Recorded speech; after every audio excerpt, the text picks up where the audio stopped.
আসসালামু আলাইকুম আপুরা ভাইয়ারা, সকলে কেমন আছেন? গরমে তো অতিষ্ঠ হয়ে গেছি। এই গরমে আর ভাল লাগতেছে না রান্না বান্না কোনো কিছু। এত এত লোডশেডিং, কি যে বলবো। সারাদিন কারেন্ট থাকে না, 24 ঘন্টা, রাত দিন 24 ঘন্টা যদি হয় তাহলে মনে হয় না যে 5-6 ঘন্টাও কারেন্ট থাকে সর্বমোট।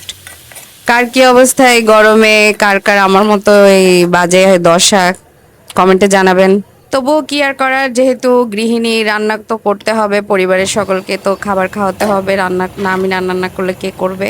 আমার মতো আরও অনেক মেয়েরা আছে যাদের পরিবার সামলাতে হয় একাই, তাদের তো পাকের ঘরে যেতেই হয়। তো আমি এখানে বেগুন দিয়ে মাছ দিয়ে রান্না করতেছিলাম। এগুলা চান্দা মাছ, বড় বড় চান্দা মাছ।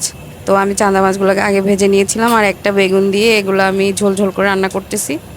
কারণ ঝোল ছাড়া আমাদের বাসায় কেউ খেতে পারে না, তাই আমি একটু বেশি করেই ঝোল দিয়েছিলাম। এত গরমে সবাই সুস্থ থাকবেন, সাবধানে থাকবেন।